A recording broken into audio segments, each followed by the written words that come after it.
Bonjour Laurent. Alors Bonjour. chaque fois on fait semblant qu'on vient de se rencontrer, hein, mais on a papoté un petit peu avant. Mais on va commencer. Mais est-ce que tu peux te présenter? Qui es-tu, Laurent? Je suis un accompagnant vers des transformations servicielles. Alors, quand on pose ce grand chapeau, ça peut sembler un peu nébuleux. Euh, Ce que je fais, en fait, c'est un peu issu de mon parcours. Je viens, moi, du monde des sciences, des technologies essentiellement, en ayant travaillé dans la vision industrielle, l'informatique embarquée, l'IA, la modélisation 3D, voilà. Donc des univers très tech, très techno. Et ça m'a amené petit à petit à monter et à gérer un réseau de services après-vente externalisés dans lequel j'ai amené de la compétence, une équipe d'une petite centaine de personnes réparties sur tout le territoire, et étant le SAV de tout un tas de fabricants, allant du machine agricole, en passant par l'agroalimentaire, le traitement du déchet, l'emballage, le traitement de l'eau, la manutention, le levage, le biomédical, les IRM dentaires, enfin, ouais, un champ très très large de fabricants différents qui avaient des problématiques différentes sur lesquelles on a géré la partie technique du service après-vente, relation client, management de la relation client, avec des outils informatiques pour piloter tout ça. Et de toute cette expérience qui a duré pratiquement une vingtaine d'années, j'en ai tiré deux, trois leçons. La première, c'est que quand on parle de technologie, c'est très vite très compliqué pour les utilisateurs. Et donc la question de quelle est notre relation en tant qu'usager ou utilisateur de technologie, de techniques industrielles, de matériel technique, d'équipement technique, comment on arrive à piloter ça dans nos propres processus.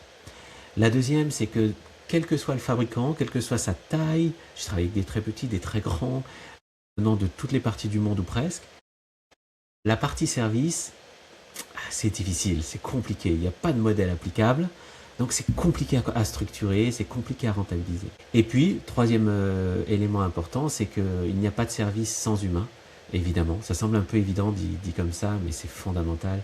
Et donc, ça veut dire qu'il faut piloter la relation humaine. Il faut amener les personnes, les équipes techniques, les équipes commerciales, les équipes managériales, à avoir le bon niveau de compétence, le bon niveau de qualité relationnelle.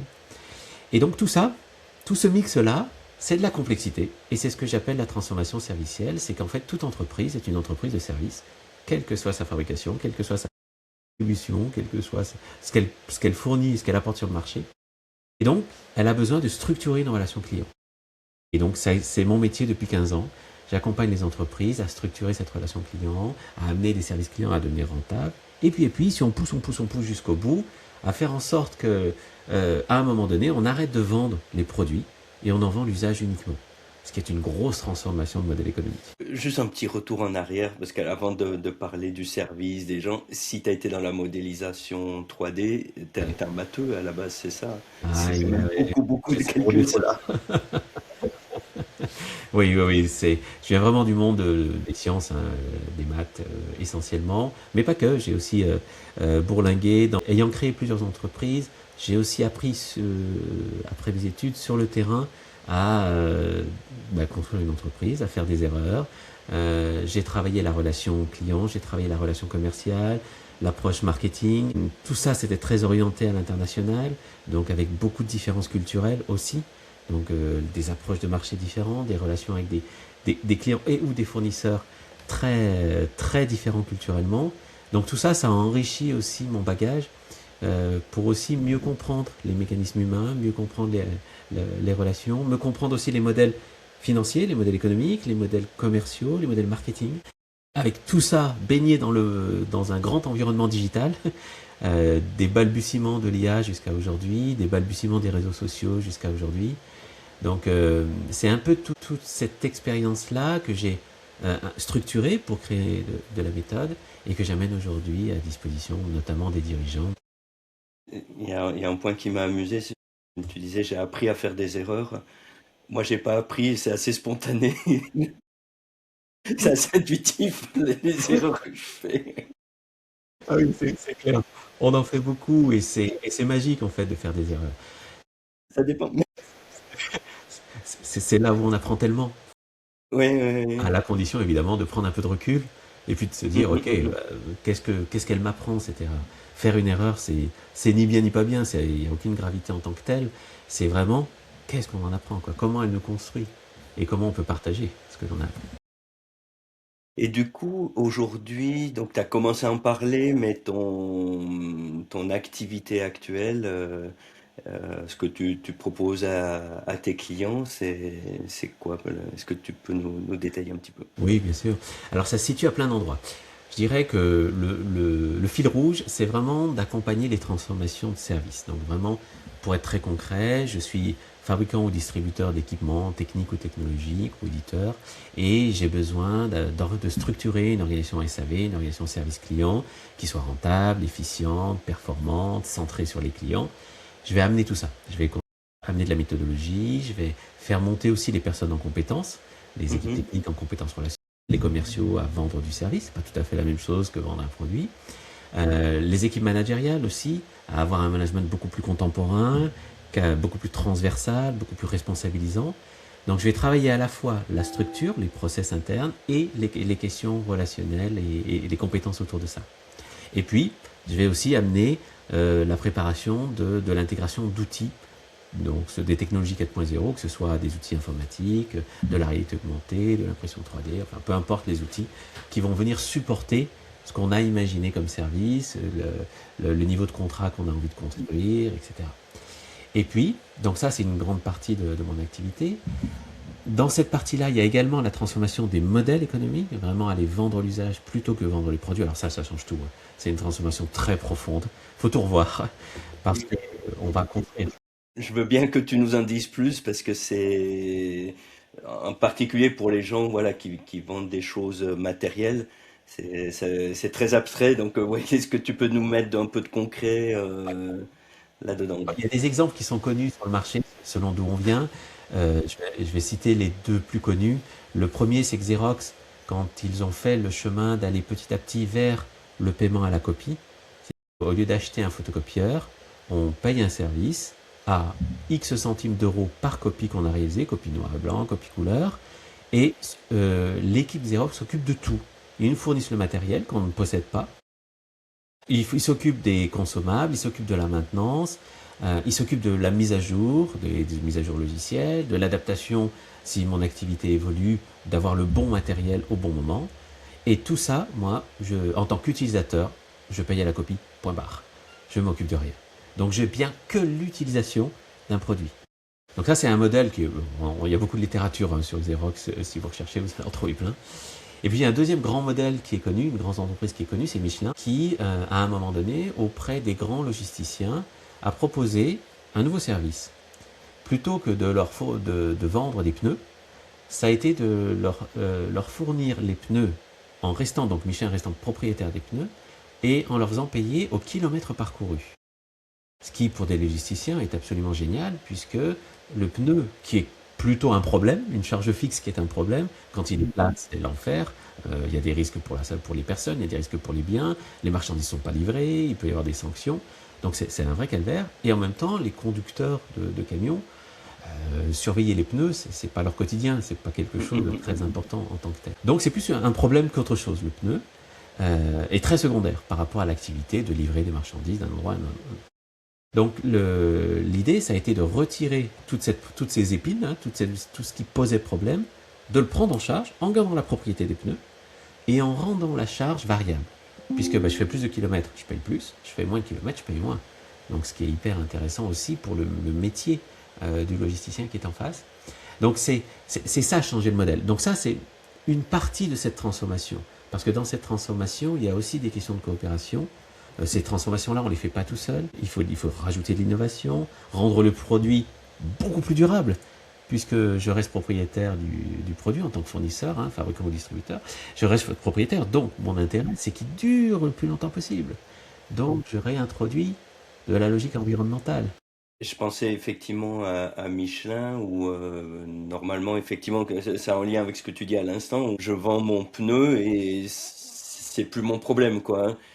Ça, c'est le modèle d'avant. Alors que là, ça veut dire que quand il faut changer le pneu, c'est comme une voiture de location, hein, je dois récupérer le vieux pneu et en faire quelque chose quoi, hein. Exactement. C'est moi qui dois gérer tout ça. Alors que si le fabricant me propose de tout prendre en charge, c'est bon. Moi, Je me contente que de consommer l'usage Ouais, ouais, avec un ouais. modèle financier qui va me permettre d'en faire un élément variable, une charge variable. Donc D'accord, ok, ouais. C'est beaucoup plus clair, ouais. ouais. Et ça permet aussi, pour des questions économiques, d'introduire les questions de développement durable. Mhm, Puisque à partir du moment où le fabricant reste propriétaire de l'équipement, du produit, il doit s'occuper de tout. Il doit faire en sorte qu'il soit le plus robuste possible, qu'il dure le plus mhm, longtemps possible. C'est son intérêt économique de le faire. Il doit s'occuper de la fin de vie. C'est lui qui doit gérer à la fin ce qu'on en fait, comment on le recycle, comment on le répare, comment on l'entretient. C'est lui également qui doit faire en sorte, s'il veut réduire les coûts à la fin, bah, peut-être d'introduire de l'éco-conception pour faire en sorte qu'à la fin, j'ai moins de choses à recycler ou à détruire. mhm. Et ça va poser aussi tout un tas de questions sur l'impact social ou sociétal, puisque ben, il va falloir que mon produit soit adopté par les clients. Donc comment je vais les accompagner à faire? Donc je vais avoir des personnes qui vont co-construire avec les clients le modèle pour qu'il soit le plus adapté à chaque secteur, à chaque niche d'activité particulière où je vais être actif. Donc ça transforme aussi la relation. Ça oblige à avoir une relation beaucoup plus poussée avec les clients, à prendre une partie d'activité, parce que je vais rentrer un peu plus dans les process de mes clients, donc il y a peut-être des choses que je ne sais pas très bien faire. Eh bien, soit je développe la compétence, donc je recrute des personnes, je les monte en compétences, soit je travaille avec d'autres. Je vais chercher des partenaires qui savent faire et on va construire des logiques de coopération où on va se répartir on va dire, la tâche pour que le service global soit au maximum et en même temps, comment on se répartit les revenus, la valeur que ça génère. Donc Ouais, ça pose ouais. d'autres questions et ça pousse à d'autres relations que simplement client-fournisseur. Je t'achète une prestation, tu l'as fait pour moi. Non, là, on va réfléchir beaucoup plus dans la coopération. C'est des modèles qui sont de plus en plus à l'ordre du jour, où effectivement on a moins besoin, on voit ça par exemple sur les voitures, hein, Oui. où on a moins besoin je dirais, c'est même un besoin psychologique, quoi, de posséder la voiture, dire c'est ma voiture, et alors que là on va plus effectivement dire, et voire même on n'a même plus de voiture, on prend des Uber, etc. C'est un peu dans cet esprit-là qui, en fait, Mm, ces activités-là, ce que proposent les plateformes, la façon dont évolue la société, est que la propriété d'un bien est pas si importante que ça. Alors, la voiture, c'est toujours un cas particulier parce c'est aussi un marqueur social. C'est aussi quelque chose qui dit quel est un peu mon niveau social, qui dit on a une relation aussi particulière, c'est un bien qui, qui parle un peu de notre identité. mm, Donc, mm. c'est probablement un des biens les plus difficiles où lâcher la propriété est un peu plus difficile qu'ailleurs. Oui, oui, oui, oui. Mais n'empêche que c'est quand même une lame de fond. Les générations qui arrivent, la notion de la propriété d'une voiture, elle est beaucoup moins importante. Alors, je me méfie toujours un peu des généralités, il y a toujours des variantes, mais quand même, il y a quand même une tendance où la notion de propriété est moins significative. Ce qui est important, c'est d'avoir le moyen de locomotion au bon moment, sous la bonne forme. Selon que je sois citadin, rural, c'est pas tout à fait les mêmes besoins. En ville, j'ai pas forcément besoin d'avoir une voiture. Si j'ai un réseau de transport en commun qui marche bien, l'accès à des vélos, des trottinettes, une voiture en location quand j'en ai besoin, bah, ça me va très bien en fait, tant que je peux me déplacer. Et tu travailles avec quel type d'entreprise? Et pour le formuler autrement, est-ce qu'il y a des types d'entreprises où c'est pas possible par nature? Euh, voilà, il y a deux questions en une. Alors, je travaille avec un peu tout type d'entreprise, plutôt, on va dire, des fabricants, distributeurs ou loueurs d'équipements un peu techniques ou technologiques. C'est plutôt ça, mais c'est pas que. J'ai aussi des entreprises qui sont pas techniques ou qui sont même que prestataires de services, qui sont plutôt des PME ou des ETI. Je suis plutôt sur cette gamme-là d'activités avec quelques TPE et parfois un grand groupe, ça peut arriver. Mais je suis vraiment plus centré PME, on va dire, mon cœur du réacteur, parce que je connais bien cet univers-là. Est-ce qu'il y a des domaines où ce n'est pas possible? Je ne crois pas. Parce qu'en fait, c'est pas un modèle duplicable. C'est-à-dire qu'à chaque fois, pour chaque entreprise, il faut construire son propre modèle. Donc, ça laisse un champ des possibles extrêmement grand. L'idée, je m'appuie sur un référentiel qui s'appelle l'EFC, qui est l'économie de la fonctionnalité et de la coopération, dont Atemis, qui est un laboratoire de recherche et d'intervention, qui a travaillé beaucoup et continue de le nourrir, ce référentiel. Donc c'est un point d'appui, ça permet de poser des bases claires, des registres d'intervention, d'interrogation et de travail, où on va vraiment aller chercher notamment qu'est-ce qui génère de la valeur pour une entreprise quelconque, sur son marché, où est la valeur. Et quand on commence à se poser ces questions-là, on se rend compte qu'une grande partie de la valeur est soit cachée, non réellement révélée, soit elle existe, mais elle n'est pas monétisée. Pour te donner des exemples clairs, on a beaucoup de valeurs qui sont très immatérielles. Par exemple, quand je construis de la confiance avec un client, bah, cette confiance-là, elle n'est pas monétisée. Il n'y a pas un moment où on dit bah, la confiance, ça vaut tant. Ça n'existe pas. C'est monétisé au moment où il passe commande. Voilà, c'est-à-dire que ça va être compris finalement dans le prix du Mm. produit ou du service que je vends. Oui, mais si c'est compris, c'est donc pas valorisé. C'est là, c'est présent. On en a besoin, c'est fondamental. Si elle n'existe pas, la relation ne va pas se développer. Et en même temps, elle n'est pas spécifiquement révélée. Et donc, des éléments comme ça, non tangibles, qui génèrent de la valeur, il y en a énormément dans chaque entreprise, dans chaque industrie. Et donc, le job, bah, c'est d'aller essayer de les révéler, de les repérer. Ça amène aussi un positionnement différent, c'est-à-dire que je vais devoir être plus proche de mes clients. Je vais devoir aller chercher plus en détail comment ils utilisent les équipements, les matériels que je leur mets dans les mains. Ils en font quoi? Ils utilisent quoi réellement dans toutes les fonctions que j'ai développées? Parce qu'on a tendance, on a une culture, notamment dans l'univers occidental, on a une culture de l'ingénieur très poussée. Et donc on aime bien concevoir des produits, des bons produits, bien faits, plein de belles fonctionnalités, et après on va les mettre sur le marché. Oui, mais ce n'est pas le bon schéma. Le schéma, c'est finalement quels sont les besoins réels du marché et comment je vais construire des produits qui vont répondre à ces besoins. Alors, ça a beaucoup évolué, on est beaucoup plus dans ces schémas-là, mais ça reste présent dans la culture où on pousse, on développe de la fonctionnalité, on va se différencier par de la fonctionnalité. Oui, c'est pas exclu, c'est pas à faire disparaître, mais c'est pas le seul point d'entrée. Le point d'entrée, c'est d'abord de se demander, finalement, mes segments de clients, ils en font quoi de nos matériels réellement, dans le quotidien? C'est ça la vraie question. Ouais, ouais, ouais. Alors moi j'ai connu ça dans le monde de logiciels où des fois c'est assez surprenant. On conçoit un logiciel pour un usage et en fait les gens en font complètement autre chose ou tordent de l'usage ou des choses assez imprévues. Alors je connais moins le monde industriel matériel quoi, Ouais. mais effectivement oui je veux bien croire que des fois il y a des surprises. Oui. Oui, il y a des surprises et surtout, à un moment donné, ça amène à se poser la question, pourquoi développer autant de fonctions si une partie n'est pas utilisée ou très très Mm. peu, une partie est détournée, utilisée autrement? À ce moment-là, pourquoi va passer des mois et des mois à imaginer et à concevoir toutes ces fonctionnalités-là, que ce soit dans l'univers logiciel ou dans l'univers de la technologie, des machines? Euh, Pourquoi? Mm, C'est mm, mm. finalement du temps perdu, des investissements qui ne sont pas attribués au bon endroit, et puis bah, finalement on arrive sur le marché, on n'est peut-être pas si différenciant qu'on pense, qu'on a projeté. Peut-être que pendant tout le temps où on concevait, on affinait nos fonctionnalités, il y en a d'autres qui ont développé des choses plus simples et qui ont pris des parties de ce marché-là. Donc aujourd'hui, c'est de repenser le monde un petit peu à l'envers, de partir vraiment des besoins clients, mais sachant qu'une grande partie des clients ne savent pas ce dont ils ont réellement besoin. Donc ça demande un vrai travail très approfondi. Et de ça, ne construire finalement que les fonctionnalités qui sont réellement nécessaires. Et d'être capable de les ajuster très vite. Ça me rappelle beaucoup des choses que j'ai vues dans le design thinking, hein, Oui, bien sûr. où tu pars de l'observation. D'abord, on regarde les gens, là où ils ont des problèmes, comment ils utilisent, etc. Et, euh, et après, tu fais évoluer, quoi. Les outils du design thinking sont très utiles dans la transformation servicielle puisque l'idée c'est de partir de l'utilisateur. C'est vraiment de partir de lui, de ses besoins réels, de ce qui l'entoure, de son contexte, de ce qu'il y a autour de lui, de la façon dont il a construit ses propres process et comment on va l'accompagner à être le plus performant dans ses process à lui.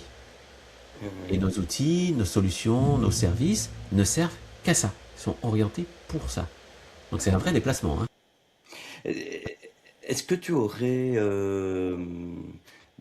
quelques exemples comment pour rendre un peu plus concret ça, alors sans révéler des choses qui seraient peut-être confidentielles, mais Dire, bah, voilà le type de transformation qu'on peut voir. Alors, tu nous as parlé de Michelin, mais peut-être plus dans le domaine des PME.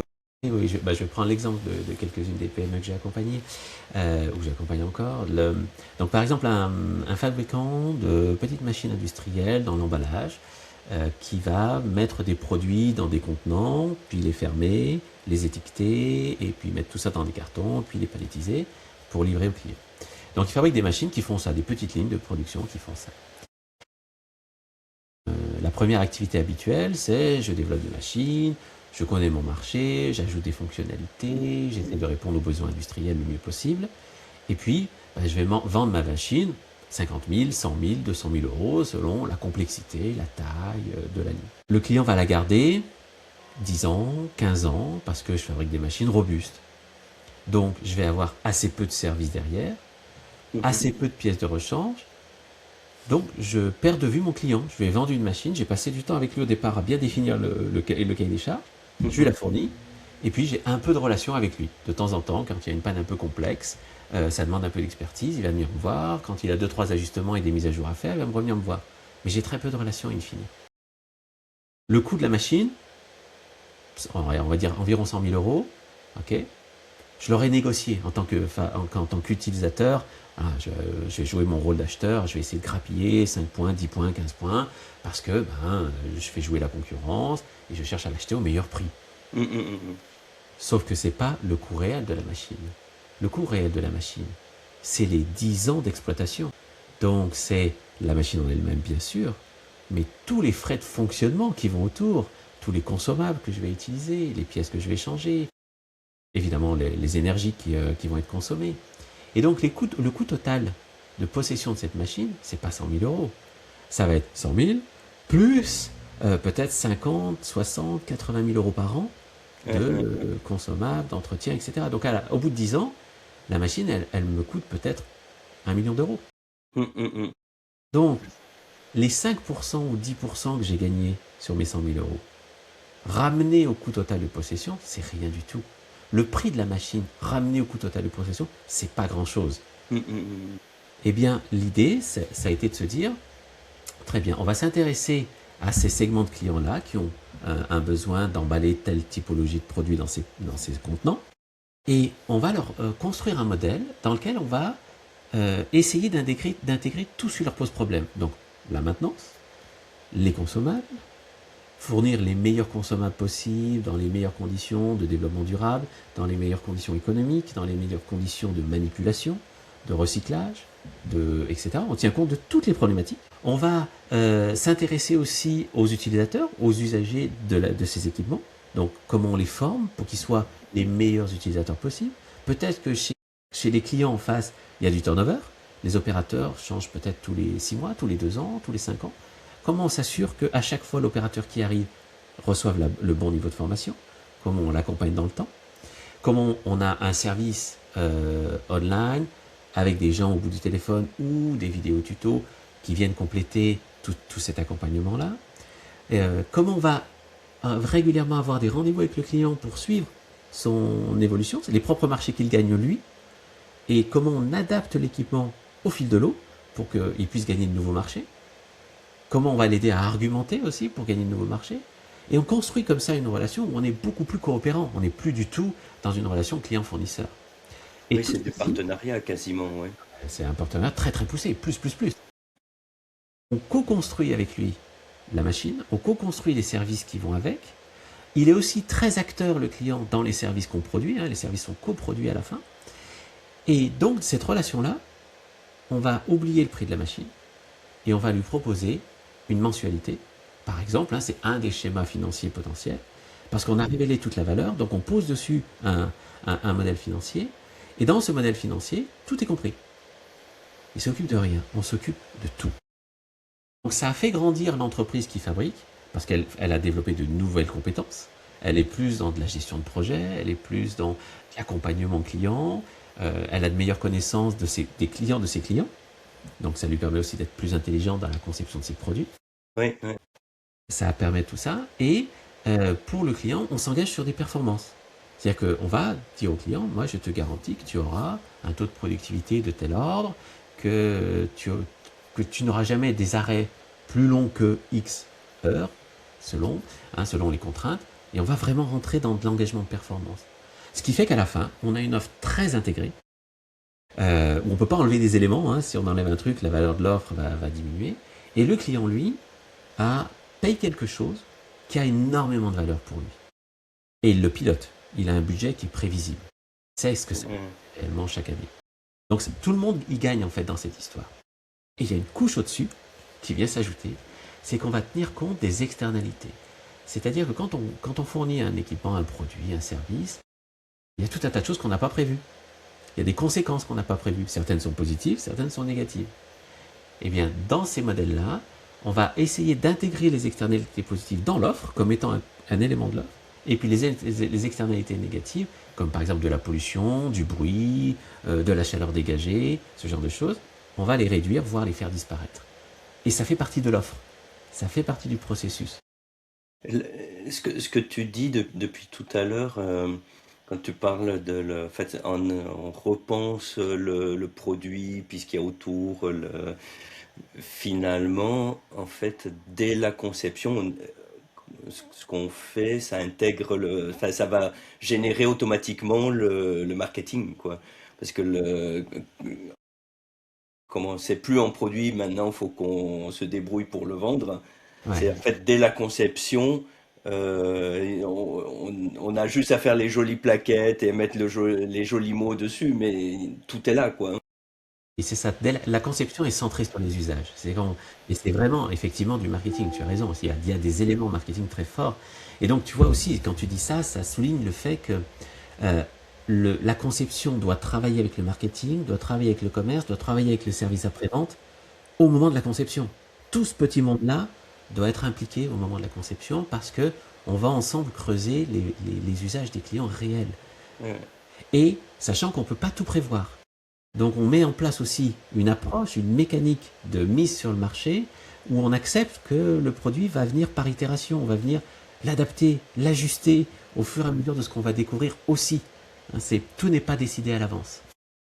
Ce que tu proposes là, en fait, c'est des transformations qui sont très profondes, hein, finalement, là. C'est, au départ, ça doit faire peur, non? Là. Ça peut faire peur parce que on sort d'une logique projet classique où Ouais, on a un début, une fin et des jalons, pour faire simple, ok, où on va démarrer quelque chose, on va poser des premiers jalons, mais il n'y a pas de fin. On ne sait pas quelle va être la fin. Il y en a peut-être une, mais on ne sait pas. Et on accepte d'apprendre en marchant. Évidemment, il y a des garde-fous, évidemment, il y a de la méthodologie pour structurer cette démarche-là, mais il y a effectivement l'acceptation en termes stratégiques de s'engager sur une trajectoire, sans en connaître le bout. Mais on sait quelles sont les premières étapes par lesquelles on va passer. Ça, c'est clair. mais enfin, oui, c'est vraiment profond parce que ça veut dire que ça change même l'organisation de l'entreprise. Les gens vont plus travailler de la même manière. On parlait du marketing, de la vente. Enfin, il n'y a plus l'ingénieur qui va concevoir le produit, le marketeur qui prépare ses jolies plaquettes, puis le vendeur qui vend. Ouais. C'est en fait tout ça, c'est intégré. Oui. Ça décilote en Et fait c'est plus les l'entreprise. mêmes territoires, on n'a plus les mêmes baronnies. Il y en a Oui. peut-être d'autres, hein, mais En tout cas, ça permet de les remettre au travail, de sortir de ces mécanismes-là, parce qu'évidemment, vu qu'on doit coopérer avec l'extérieur, on doit aussi coopérer en interne, hein, oui. avec nos ressources internes, donc évidemment, ça va casser ça. Donc, c'est une remise en cause. Alors, cette remise en cause, évidemment, on ne fait pas un Big Bang, c'est pas on dit, allez, demain, je change tout, tous mes produits, on va Non, tout ça va remettre en péter. cause. On y va progressivement, on va choisir un segment de marché, on va choisir une Mhm. activité, on va y aller sur une gamme, peut-être même un élément de la gamme, et puis on Mhm. va tester, ça va permettre de voir ce que ça questionne dans l'entreprise, parce que ça va, comme tu l'as dit, ça questionne les mécanismes internes, ça va Ouais, ouais. questionner les mécaniques managériales, ça va questionner la façon aussi dont on échange de l'information en interne, dont on va Mhm. ensemble ou pas chez les clients, ça va questionner peut-être le système informatique à un moment donné, parce qu'il faut piloter de nouveaux Mhm. modèles. Ouais. Donc, ça fait des grosses remises en cause, donc on y va très progressivement. L'intérêt, parce que finalement, pourquoi engager une transformation aussi forte qui secoue autant? Ça a beaucoup d'intérêt. Le premier, c'est qu'en termes de positionnement marché, on est complètement différent. À partir du moment où on a contractualisé avec un client, avec des engagements de performance sur une offre très intégrée, la concurrence, elle n'a plus de place, hein. Elle peut venir, va essayer de vendre ses produits de façon Ouais, classique. Elle n'a plus d'espace de jeu, hein. Donc on a construit autre chose. Ça permet aussi d'être beaucoup plus pertinent dans les propositions qu'on va faire sur le marché parce qu'on a une connaissance beaucoup plus pointue du marché. mm, Ça permet d'avoir des propositions internes qui attirent des talents parce qu'on propose autre chose, on propose quelque chose de très différent où les talents vont beaucoup plus s'exprimer parce qu'on va donner beaucoup plus de responsabilités, les missions vont être plus riches.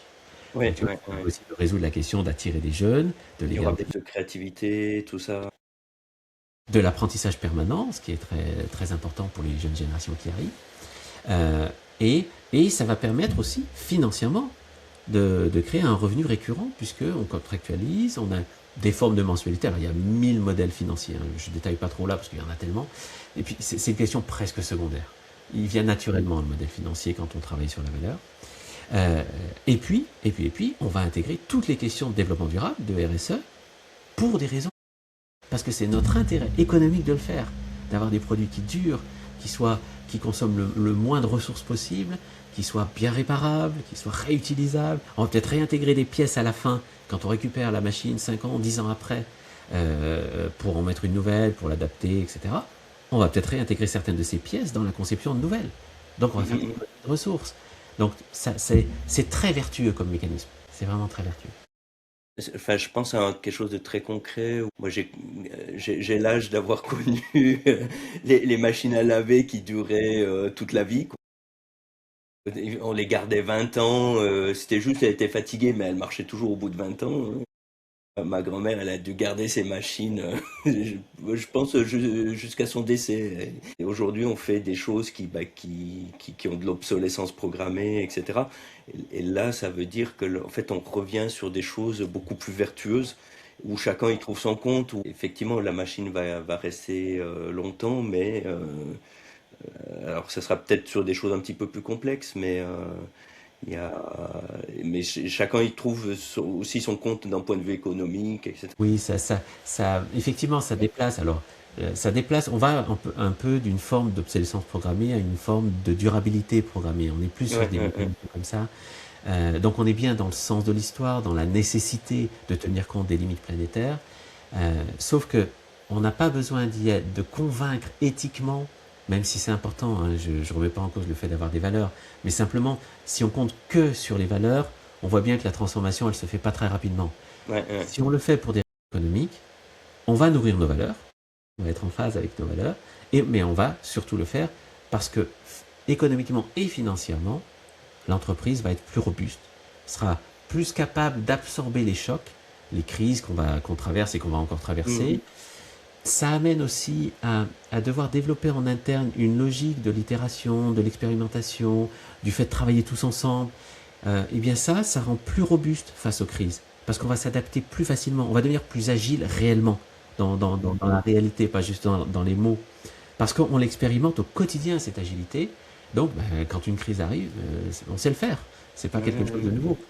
Donc, il y a quelque chose vraiment, pour moi, pour les entreprises, de la stratégie de pérennisation de l'entreprise.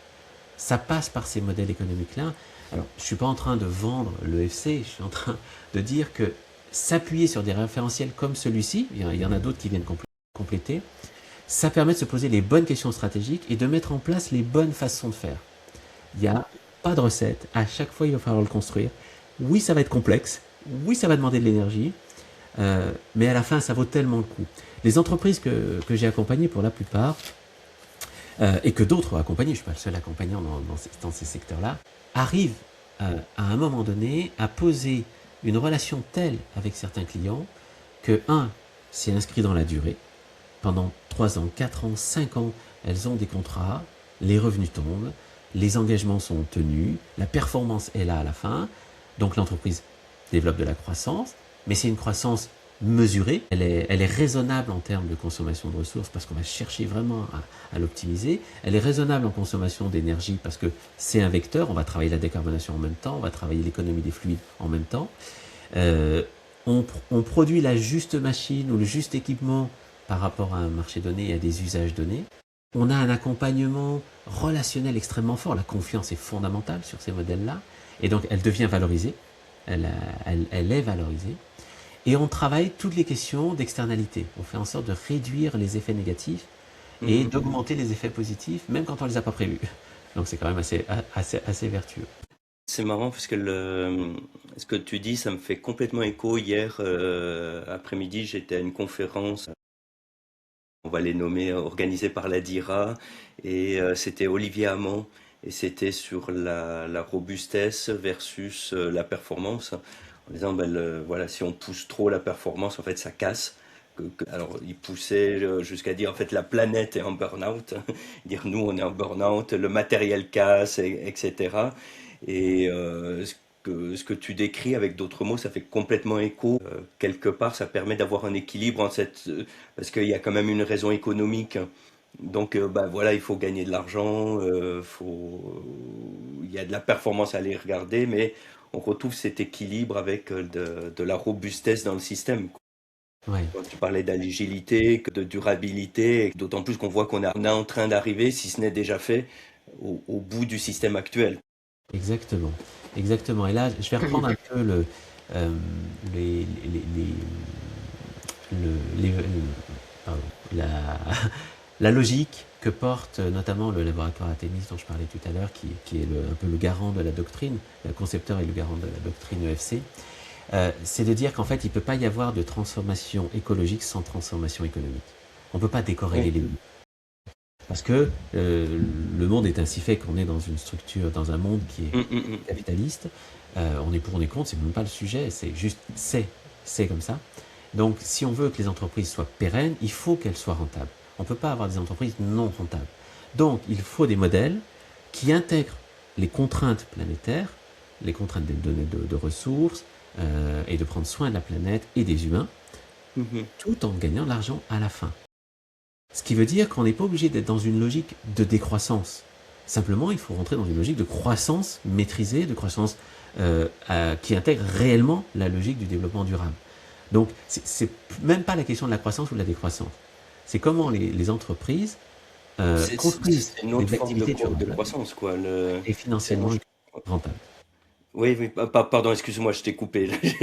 Je poursuivais mon idée, mais en fait, on est toujours dans la croissance, mais c'est pas plus de matière, plus d'énergie, etc. Il y a de la croissance au sens économique, au sens monétaire, Oui. mais on l'amène sur un autre terrain qui convient mieux, enfin, qui est plus respectueux des gens, Oui. des ressources, de l'énergie, etc., quoi. Mais sans opposer, je comprends le discours d'Olivier Hamon qui est, en fait, si on continue à pousser la performance dans le modèle tel qu'il est, qui est un modèle industriel, Oui. dans ce modèle-là, oui, c'est hyper destructeur de la planète. En revanche, on peut aller chercher de la performance et de la robustesse en même temps si on change les éléments de la stratégie au départ. C'est-à-dire qu'il faut changer le prisme de lecture, vraiment. Et ça, c'est le plus dur. C'est le plus dur parce que ça doit venir des équipes dirigeantes. C'est elles qui doivent comprendre que stratégiquement, il faut faire autrement et que c'est possible de le faire en étant rentable. Que ça ne s'oppose pas. Une fois qu'on a compris ça, on peut faire le pas d'après, qui est de s'intéresser à ces modèles-là, aller chercher des entreprises qui l'ont fait pour partager de l'expérience, et ensuite se dire, ok, ben, je vais peut-être me faire accompagner pour travailler le sujet et aller vers un modèle sur un segment, sur un petit bout d'activité, et faire des pas dans cette direction-là. En tout cas, c'est passionnant. Je vois, ça fait déjà presque 40 minutes qu'on parle et je pense qu'on pourrait continuer. Il faudra probablement qu'on prévoie des suites à Ok, cet échange. avec plaisir. Pour conclure, bah, déjà, est-ce qu'il y a autre chose que tu voudrais rajouter qui fasse un peu le wrap-up de tout ce qu'on s'est dit ou... Oui, alors, euh, je peux inviter nos auditeurs à suivre un podcast que j'ai lancé en début d'année qui s'appelle Good Morning SAV. Il se trouve sur toutes les plateformes de podcast, qui permet à tous ceux qui veulent creuser la question de la relation client, du service client, d'avoir un contenu avec des exemples. On traite sous forme de conversation, un peu comme avec toi, Donc je l'ai monté avec Johan Font qui fait des vidéos tutos. On est d'un sujet très précis dans le SAV, on va le détailler, on va donner des exemples. Donc c'est toutes les semaines, hein. Il y a un épisode toutes les semaines. On en est au 44e, 45e épisode. Donc je peux inviter à suivre ça. J'invite également ceux qui veulent lire du contenu à suivre mon blog sur service-sens.com/blog, où je produis beaucoup de contenu sur les questions de service, sur les questions managériales, sur les questions des technologies 4.0, sur les questions des modèles économiques, voilà, pour essayer de nourrir en fait, parce qu'il faut se nourrir. C'est nouveau, Mais, c'est un peu complexe quand même, il faut le dire, mais la complexité c'est aussi ce qui la rend intéressante, ce qui rend intéressante hum, alors hum, la hum, hum, hum, hum.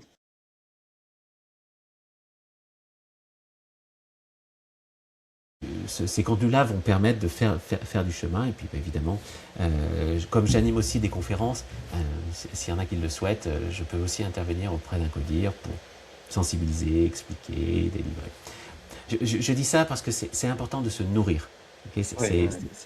c'est important d'aller chercher de l'information parce que c'est pas encore assez populaire.